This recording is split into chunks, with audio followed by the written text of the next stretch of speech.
L'été 2018 a marqué mon dernier semestre à l'école. Je vais être honnête, c'était un semestre que je n'ai pas pris au sérieux. Je ne m'intéressais pas vraiment à mes grades et j'ai souvent oublié avec quelques amis. Si je me souviens correctement, c'était un dimanche quand tout cela s'est passé. Encore une fois, j'avais l'intention d'oublier l'un de mes cours. Cette fois-ci, c'était avec deux de mes amis qui s'appellent Tyler et Christian. Nous allions tous nous rencontrer derrière l'école et de là à un McDonald's proche. À l'école, il y avait généralement quelques administrateurs et gardiens de sécurité à l'extérieur. Pour les éviter, nous allions sur un chemin naturel qui passait par une forêt juste derrière l'école. Nous allions de plus en plus loin, mais pour nous, c'était mieux que d'être attrapés. Nous commençons notre course. Nous n'étions même pas 5 minutes dans l'école quand nous avons rencontré ce garçon que je n'avais jamais vu auparavant. Typiquement, je voyais cela comme rien de grand. Rentrer dans l'office, c'est juste un autre garçon qui passe. Mais cette fois-ci, je n'étais pas si sûr. Ce garçon portait des vêtements avec un t-shirt blanc, les deux étant extrêmement secs. Ils étaient peints gris et bruns, surtout les genoux de ses vêtements, et son cheveu était rempli de feuilles et de sable. Il avait vraiment l'air d'un garçon qui roulait sur le sol. Au fur et à mesure que nous nous approchions, Christian le reconnaissait comme un des plus bas de classe et nous avons commencé une conversation. J'ai rapidement réalisé à quel point le garçon avait l'air déprimé et nerveux. Il a continué de regarder envers moi et Tyler. Il a l'air d'être presque suspicieux de nous. Christian a éventuellement demandé ce qu'il faisait ici et pourquoi ses vêtements étaient si déprimés. Il a répondu en disant qu'il n'y passait rien, mais comme tout le jour de l'école. Ceci n'a pas exactement expliqué pourquoi il était si déprimé, mais ok.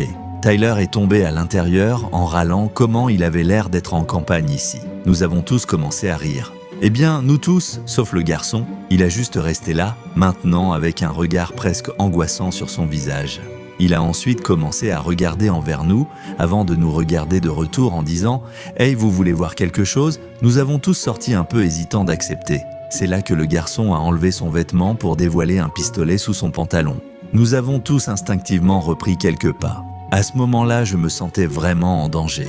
C'était la première fois de ma vie où j'avais vu un vrai pistolet en personne. C'est là que Christian a parlé. « Qu'est-ce que tu fais ? D'où es-tu venu ?» Le garçon a pointé la route derrière lui, expliquant qu'il l'avait trouvé. Christian a dit qu'il devait l'abandonner et qu'il s'en sortait. Je ne m'attendais pas du tout à ce que le garçon a dit ensuite. « Je ne pense pas que vous compreniez, je vais être dans beaucoup de troubles. » Quelque chose de ce qu'il avait dit était extrêmement inquiétant. Christian, Tyler et moi avons tous regardé l'un l'autre.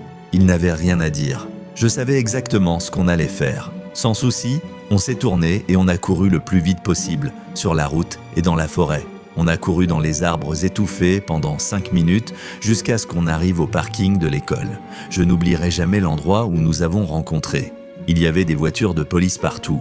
Nous avions faim et nous étions effrayés. Aucun d'entre nous ne savait ce qui se passait. Donc, au milieu du chaos, on s'est littéralement tous retournés chez nous. Plus tard, on avait plus d'informations sur ce qui s'était passé. Apparemment, le garçon était un étudiant. Et en fait, il avait passé toute la journée. Il se trouve qu'il a volé une arme d'un véhicule de parking dans un parking proche. Il a ensuite fait un post en ligne, menaçant l'école. Je ne sais pas exactement à quelle plateforme il a été posté. Je ne l'ai jamais vu moi-même. Mais de ce que j'ai entendu, le post était assez graphique et disturbant. Certains élèves de l'école voyaient le post et l'ont rapporté aux facultés. De là, l'école est immédiatement en confinement. La police sera informée des menaces et c'est comme ça que beaucoup d'entre eux se sont retrouvés dans le parking si vite. Le garçon sera ensuite espionné en sortant de la route de la nature et en marchant vers l'école. De là, il sera arrêté. Beaucoup de gens disent que le garçon n'avait pas pris ses médicaments pendant 1 semaine et c'est ce qui l'a fait faire ce qu'il a fait. Mais je ne sais pas vraiment, ça pourrait juste être des rumeurs. Toi, moi, Tyler et Christian, nous n'avons pas informé personne que nous avions reçu des contacts avec le garçon. Nous avons tous agi que nous ne voulions pas être encerclés dans tout ça. En revanche, basé sur ce que je sais maintenant sur le garçon et les menaces qu'il a fait, nous étions tous en grave danger. En même temps, une partie de moi se sent comme si nous avions empêché le garçon. Si nous ne l'avions pas accéléré, et qui sait si l'école aurait pu répondre vite. Mais en tout cas, cette expérience est celle que je ne souhaiterais pas avoir pu vivre.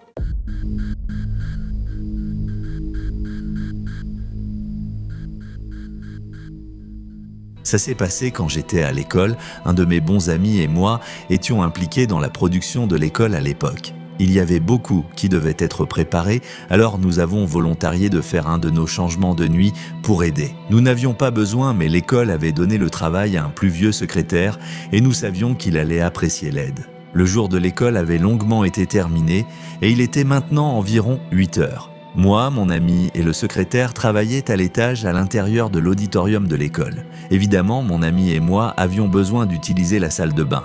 Alors nous avons sorti de l'auditorium et commençons à marcher vers le hall. Maintenant, ce hall était en quelque sorte sélectionné du reste de l'école. Je n'ai jamais vu beaucoup d'utilisation, même pendant le jour de l'école. Normalement, la seule fois que je me trouve à l'utiliser, c'est pour aller dans ce bain spécifique. De toute façon, le hall contient la porte d'une closette d'utilité qui contient les moniteurs de caméras de sécurité de l'école et d'autres outils de nettoyage généraux. Mais, comme le hall lui-même, la closette n'a presque pas d'utilisation. Oui, l'école avait plusieurs caméras de sécurité autour de l'édifice, mais elles n'étaient jamais utilisées. Elles étaient plus ou moins justes pour montrer. Cela étant le cas, la porte était toujours fermée. Mais quand nous sommes allés dans le hall, nous avons remarqué qu'elle était un peu ouverte. Pas assez pour nous de voir à l'intérieur, mais suffisamment pour nous de le remarquer. Je mentionne tout ça parce que, quand nous avons passé la porte et commencé à aller plus proche du bain, j'ai remarqué qu'une des caméras de l'école sur le toit était en fonction. Je pouvais clairement voir un petit flou rouge. Plus perturbant, j'ai remarqué qu'elle était juste un peu en mouvement avec nous quand nous sommes allés, comme dans un sens où la caméra serait toujours face à nous. Quand nous sommes arrivés au bain, j'ai dit à mon amie de ne pas s'inquiéter, elle ne l'avait pas remarqué, mais elle s'est rendue compte que c'était effrayant. Inutile de le dire, nous étions un peu effrayés à ce moment-là. Au fur et à mesure que je savais, moi, mon ami et le seul géniteur étaient les seuls dans le bâtiment. Nous avons agi de façon différente pour revenir au auditorium. Quand nous sommes arrivés là-bas, nous avons dit au janiteur ce qui s'était passé. J'espérais qu'il dirait quelque chose comme comment il y avait un autre janiteur qui est venu la nuit pour arrêter les caméras pour quelques raisons, ou une autre explication raisonnable. Mais non, comme nous l'avons dit, j'ai pu voir son visage s'épanouir à un regard généreux d'inquiétude. Il a dit qu'il devait probablement aller le vérifier. C'était définitivement la dernière chose que je voulais qu'il dise. Mais nous avons agi. Nous n'avons pas vraiment senti bien de le laisser aller seul, alors les 3 d'entre nous ont commencé à faire notre chemin là-bas. Quand nous sommes allés plus proche de la porte, nous avons remarqué que c'était maintenant complètement fermé. Et quand nous sommes arrivés et avons essayé la porte, nous avons réalisé que c'était fermé. Le secrétaire a tapé sur la porte, mais il n'y avait pas de réponse. Il avait une clé, mais maintenant qu'il avait vu que les caméras dans la salle étaient en fait actuelles et en utilisation, il a opté pour appeler la police. Nous sommes retournés à l'auditorium et nous avons attendu peut-être 10 minutes jusqu'à ce que 2 policiers arrivent. Le secrétaire les a montrés dans la salle et mon ami et moi avons continué à attendre dans l'auditorium. Seulement 1 minute s'est passée quand, dans la salle, nous avons pu entendre le bruit horrible de cris suivi d'un tir de feu. C'était la première fois où j'avais vraiment senti que ma vie était en danger. Nous étions tous froids de peur, aucun d'entre nous savait quoi faire, alors nous n'avons rien fait. Nous avons continué à rester là, en écoutant. Quelques secondes sont passées quand nous avons entendu des pas de pied courir dans notre direction. À notre relief, c'était le secrétaire. Il nous a dit que tout allait bien, mais qu'il fallait qu'on parte tout de suite. Nous avons essayé d'obtenir plus de détails de lui, mais il ne nous a rien dit. Il nous a accompagnés à la sortie, et depuis là, nous sommes allés dans nos voitures, et nous sommes retournés à la maison. J'étais terrifié. La situation était surprenante, presque comme un rêve. Je ne savais pas quoi faire de tout ça. Mais plus tard, j'ai entendu toute la histoire. Comme il s'est déroulé, un homme dans ses années 40 était en fait vivant dans la salle. Quand la police est arrivée et a ouvert la porte, ils l'ont trouvé assis dans un coin avec un feu. Ils, bien sûr, ont dû se défendre, alors les tirs ont été tirés.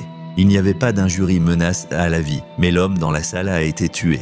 Il a été arrêté quand la police a attendu une ambulance. Je suppose que, d'une certaine façon, l'homme a pu obtenir une clé dans la salle et de l'apparence, il a passé presque tout le jour et la nuit là-dedans. Parce qu'il avait accès aux caméras, cela signifie qu'il pouvait voir tout ce qui se passait à l'école, même pendant l'heure de l'école. Et comme je l'ai mentionné, les secrétaires n'utilisent pas vraiment cette salle, ce qui permet à l'homme de rester indétectable pendant tellement de temps. Combien de temps exactement, je ne suis pas entièrement sûr. Je ne pense pas vraiment à ce sujet. D'ici ce que je sais, la police n'a jamais obtenu les motifs de l'homme. C'est possible qu'il était juste sans abri et qu'il cherchait un endroit où vivre. Mais c'est aussi possible qu'il avait des intentions, Je veux dire, l'homme avait un pistolet, mais encore une fois, je ne pense pas vraiment à ce sujet. Je n'ai jamais regardé mon école de la même manière après cette nuit. Heureusement, j'ai déménagé et j'ai changé d'école l'année suivante.